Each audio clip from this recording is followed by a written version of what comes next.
Hello बच्चों, हिंदी साहित्य की कक्षा में आप सभी का स्वागत है। हिंदी साहित्य की कक्षा 7 का अध्याय गौशाला आज हम पढ़ने जा रहे हैं। हिंदी साहित्य हमें सिर्फ बोलना ही नहीं यानी भाषा नहीं सिखाता, अपितु जीवन जीने की कला और उसके मूल्यों महत्वों से भी अवगत कराता है। आइए इस अध्याय को शुरू करते हैं। यह है अध्याय 11 गौशाला। पाठ परिचय के माध्यम से जानेंगे कि वृद्ध यानी बूढ़े, लाचार, साधनहीन व्यक्तियों को बुढ़ापे में सहारा और आश्रय देने की जरूरत होती है, लेकिन ऐसी व्यक्ति को कोई सहारा नहीं देता है। समाज में नाम कमाने के लिए, अपनी प्रभुत्ता और संपन्नता का दिखावा करने के लिए लोग गौशाला के लिए दान दक्षिणा देते हैं, लेकिन बूढ़े, अभावग्रस्त, दीनहीन किसान की जीवन रक्षा का वे कोई भी प्रबंध नहीं करते हैं। आइए पढ़ते हैं। उस दिन रिमझिम रिमझिम वर्षा यानी बारिश हो रही थी। आज स्कूल नहीं जाना होगा। गुरुजी की उस हरी हरी खजूर की छड़ी से छुट्टी मिली, यानी गुरुजी अगर जो अध्यापक हैं वो मारते तो आज वो नहीं मार पाएंगे। कभी आंगन में जाकर नाचूंगा, नहाऊंगा, कभी पानी के बुलबुलों से खेलूंगा, खुश हो जाऊंगा और उसके बाद गर्मा गर्म खिचड़ी खाकर काकी की गोद में सो जाऊंगा। वो ये सोचने लगा। लेकिन उस वर्षा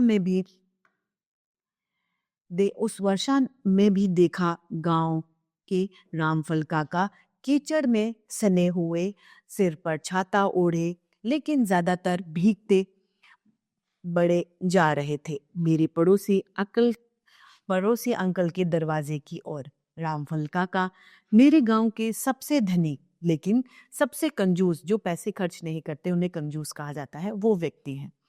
अंकल एक गरीब मजदूर लेकिन हरफन मौला इंसान था, यानी खुश मिजाज व्यक्ति था।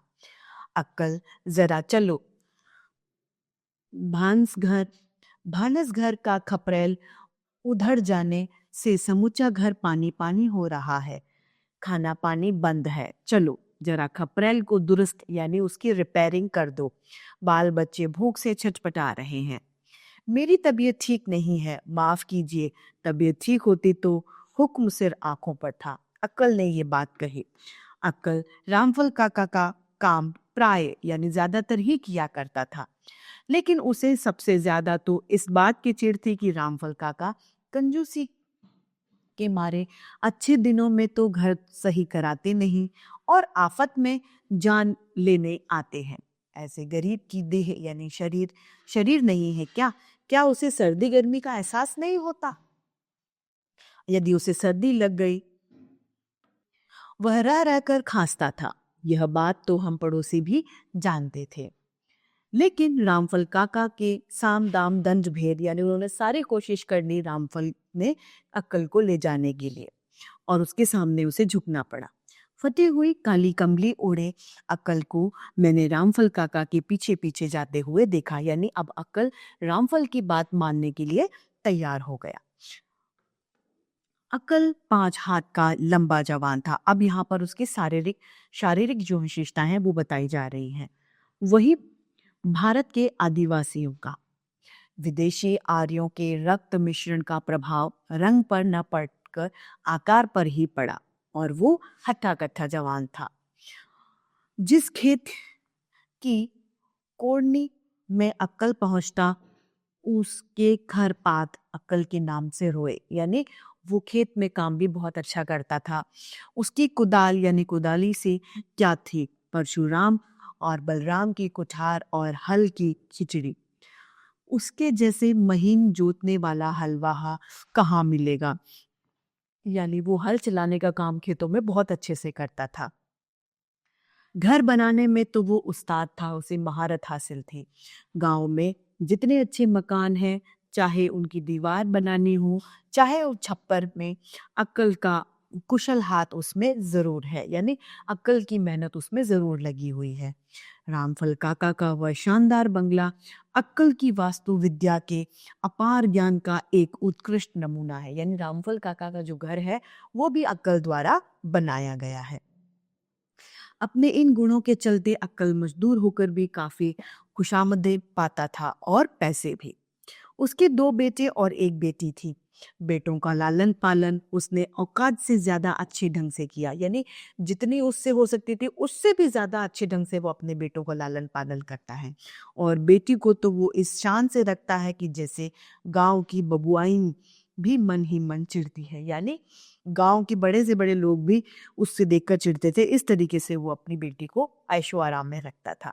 अक्कल की उदारता की चर्चा होती। गांव में कभी साधु संत आते तो उसकी सेवा अक्कल जरूर करता था। वह काम करने में सक्षम था। उसकी आमदनी साधारण मजदूर से ज्यादा तो थी ही। उसने एक गाय भी पाल रखी थी और 2-3 बकरियां भी, जिससे इनसे भी पैसे आते थे, यानी गाय का दूध बेच लेता था। तो इस तरीके से उसके पास पैसा धन था। मैं अब शहरी जीव हूँ, कभी कभी मन बहलाने के लिए गांव चला जाता हूँ।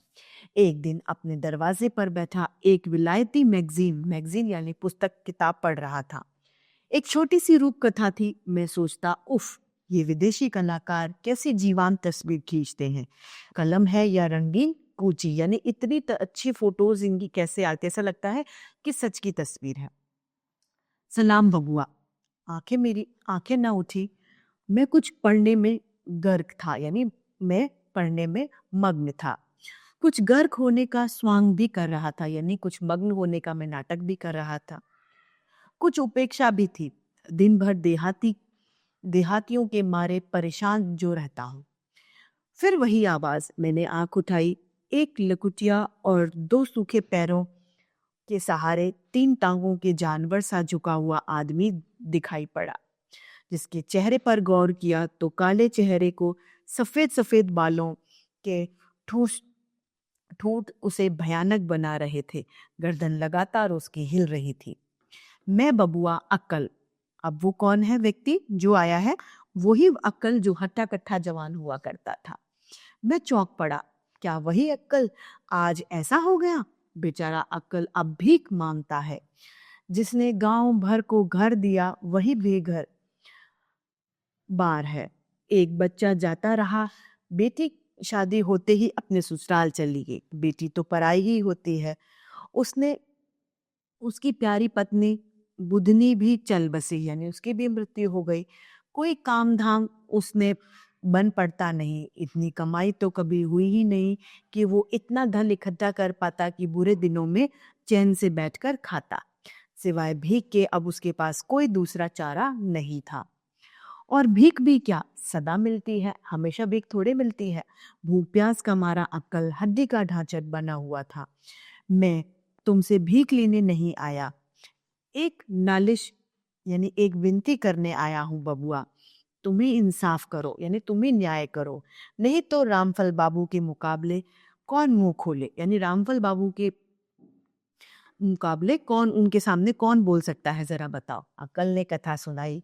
किस तरह जिंदगी की उठान के समय अपनी पूरी शक्ति से रामफल बाबू की उसने मजदूरी करी और किस तरह उनकी कितनी ही परती जमीन को उसने हरा भरा खेत बना डाला, यानी उसने अपनी मेहनत सिर्फ रामफल बाबू के लिए की थी।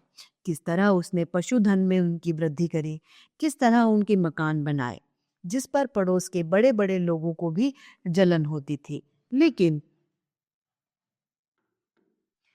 और बातें जाएं जहन्नुम में, यानी भाड़ में जाए बातें। अक्कल के साथ महान अन्याय किया था। जाड़े के दिन यानी सर्दियों के दिन ना घर ना कपड़ा। रामफल काका के दरवाजे पर एक बड़ा धूर लगता है घूर लगता है, यानी कचरे का ढेर लगता है। बेचारा अक्कल दिन भर भीख मांगता, रात में अपने पुआल के टाल में घुसकर सो जाता और जब कभी जाड़ा लगता यानी ठंड लगती तो उनके घूरे में जाकर आग तापता। लेकिन आज रामफल काका ने उसे वहां से निकाल दिया। ऐसा क्यों? क्योंकि वह रात भर ताक कर आग खत्म कर देता है। बाबू जिंदगी भर जिनकी सेवा करे, इस बुढ़ापे में खाना पीना कपड़ा लत्ता घर दुआर देने से रहे। क्या घोड़े की आग से भी मुझे महरूम, यानी मुझे इनकार कर दिया जाना, उससे भी मुझे वंचित करा देना चाहिए? यह थी उसकी दलील, यह उसकी बात थी। मैं क्या जवाब देता? मेरी आंखों में बचपन का बरसता बरसात वाला सीन याद आ गया, दृश्य याद आ गया। आंखों की बरसात ने शायद उत्तर देना चाहा। शहर में गौशाला का उत्सव था। मैं उसमें शामिल होकर अपने गांव की ओर जा रहा था।